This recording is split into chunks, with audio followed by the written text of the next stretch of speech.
Hey, it's Gabe again. Welcome to episode 2 of Fugues.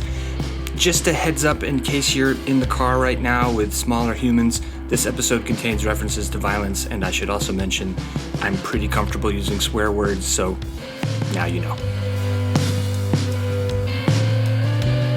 I want to kick this one off to say that I hate not having control over my behavior. I just hate it, like puking or crying.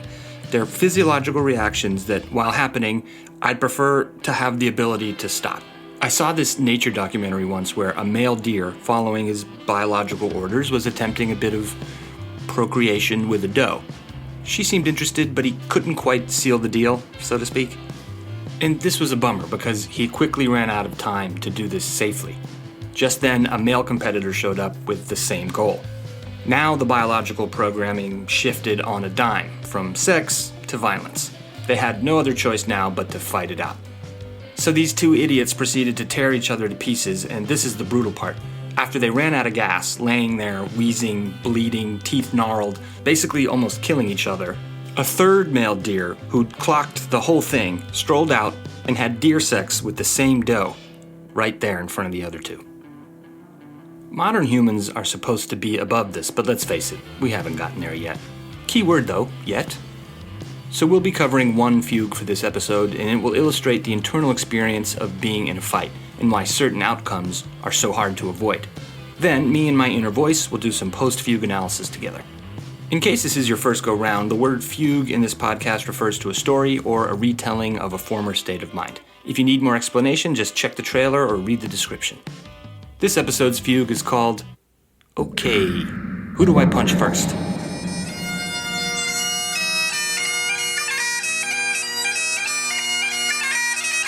I'm a masshole. I grew up in Lexington, Massachusetts, and 2004 was a big year for Boston sports.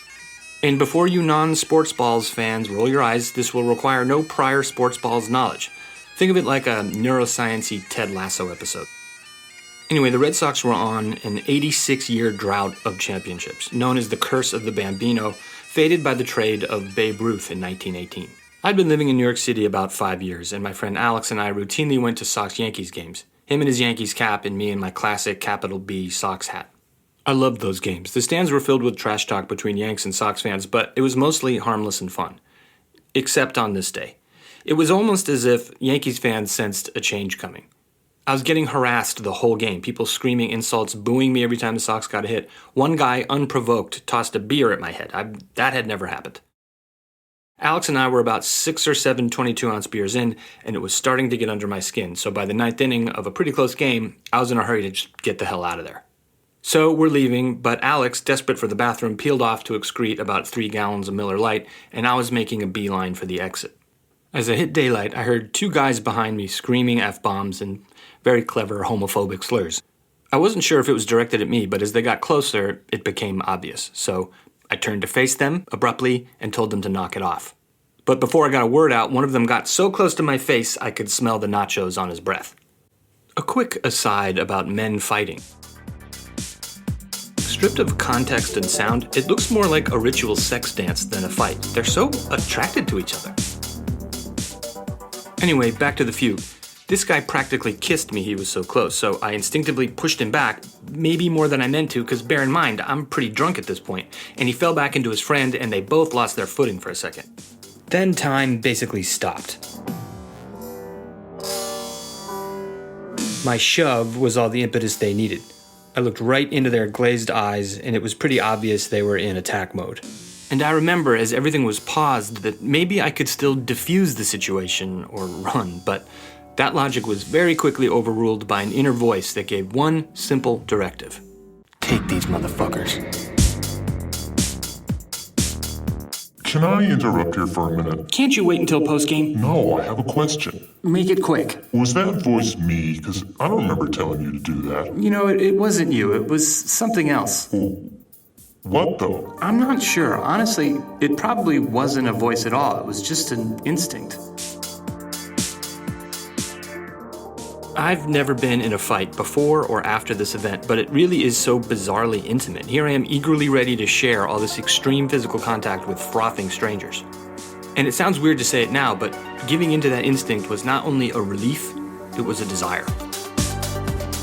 And I wasn't about to wait to get punched or kissed or whatever, so I made the first move, and I'm as shocked to say it now as I was when I did it. I straight up clocked the guy closest to me right in the mouth and then wrapped my arm around his neck. And then with my other free hand, I punched the other guy and put him in a chokehold. So now I had two guys in headlocks. Okay, I remember this. Beat it, I'm mid-fugue. Oh, come on. What is it? It was right here you asked yourself, am I winning right now? I feel like I almost said it out loud. I wanted to give you an honest answer. What was that? Not for much longer. I had not really planned any other moves after those two opening salvos. Eventually, they picked me up and pile-drive me into the concrete on my back, so I was in darkness on the bottom of a big pile of guys, completely pinned down, while one guy... And this is graphic, so if you need to skip ahead 5 seconds, now's the time. This guy tried to gouge my eye out, driving his thumb as hard as he could into my eye socket. My only focus in that moment was not letting him get leverage by moving the one part of my body I could move, my neck, and it worked just enough. And just as I thought maybe I'd lose an eye, there was daylight again. Everyone was off me, and someone seemed to stand me up like a puppet.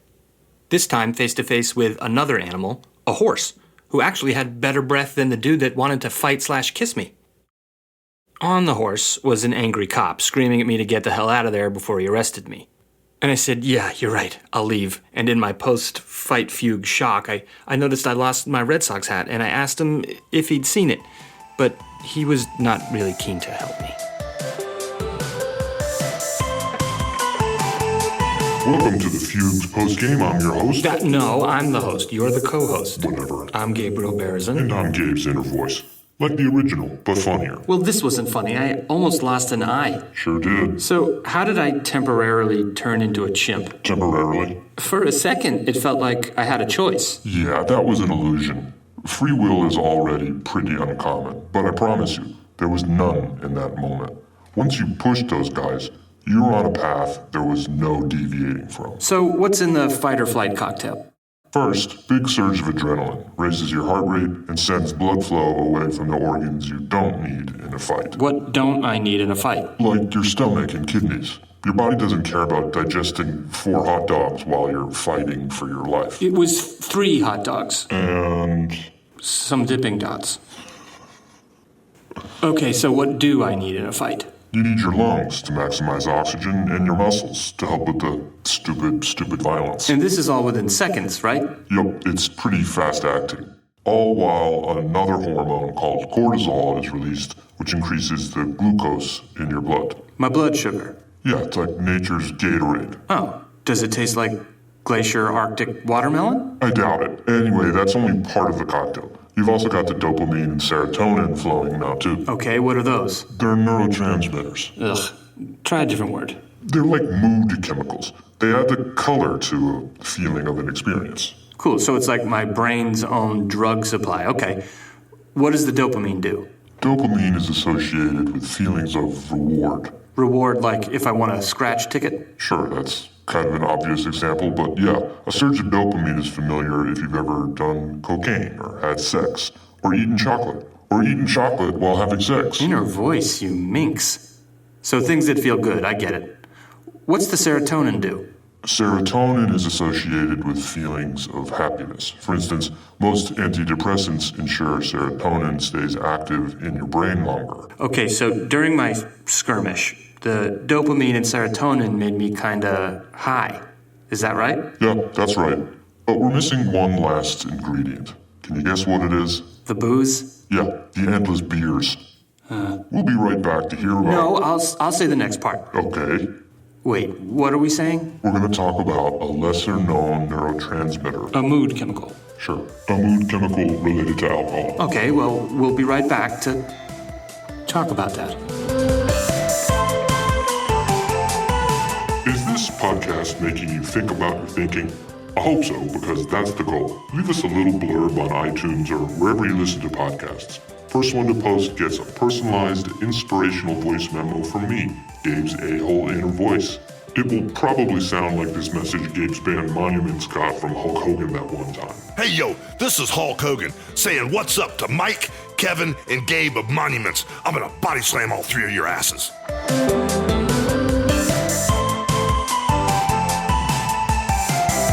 Welcome back to the Fugues post-game. So, IV, what's this deep-cut brain chemical you were talking about? If dopamine and serotonin are the Beyonce and Radiohead of neurotransmitters, GABA is Little Dragon. Very cool stuff, but not mega famous.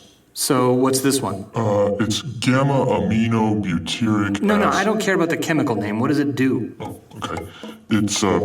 It's like a brain activity regulator. If there's too much activity, GABA is released to slow things down. When does your brain have too much activity? Think seizures, epilepsy. GABA keeps that in check. In a less extreme way, it's released to quell feelings of anxiety. What's that got to do with booze, though? Alcohol increases it, Oh, and that's why we drink. pretty much. And if we drink a lot, that feeling of drunkenness comes from GABA slowing things down. So how does GABA factor into my dumb fight? That's a bit more complicated and kinda counterintuitive. Like any cocktail, when you add more ingredients, it changes the flavor profile. Look at you with the metaphors. GABA and serotonin are like mixing tequila and bourbon. It can get fiery. So don't mix your neurotransmitters. It's a powder keg. Of beer, a powder keg of... There are a number of studies that say the presence of GABA increases the amount of serotonin in the decision-making part of your brain. The prefrontal cortex? Very good. See, I like it when we get along. It's an interesting idea. All the alcohol in the beer increased the GABA, and that increase sent all the serotonin to the Decision-making part of our brain. Jinx. I hope everybody's following this. Let's bring it home. Remember how serotonin is such a feel-good chemical? Yeah. Well, now it's all up in your decision-making center. So when Mr. Tough Guy felt that instinct to swing first, that rush of serotonin made the idea of violence feel real good. I hate to admit it, but it sure did. Damn, that's a stiff brain drink. I wonder how our brain's Brooklyn bartender would make it. Craft yourself a Molotov cocktail using 8 domestic light beers to thoroughly rinse your glass. Then grab your shaker and add 3 parts free-range adrenaline and cortisol. Those self-infuse so you barely need to mix them. Now add the artisanal serotonin and dopamine and 4 ounces of organic GABA. Then shake. Skewer your ballpark frank and garnish the glass. Take a sip and enjoy the warming glow of bloodlust. Well, that really was a Brooklyn bartender, and his name is Zach. Him and his partner Liz run the Sneaky Spirit Social Club, which is a boozy little members-only project based in Brooklyn that specializes in virtual cocktail classes and speakeasy-style events. I happen to have a few of their flavor tinctures, and despite not having any brain chemicals in them, they definitely take your cocktails to new heights. There are a few links in the show notes to learn more.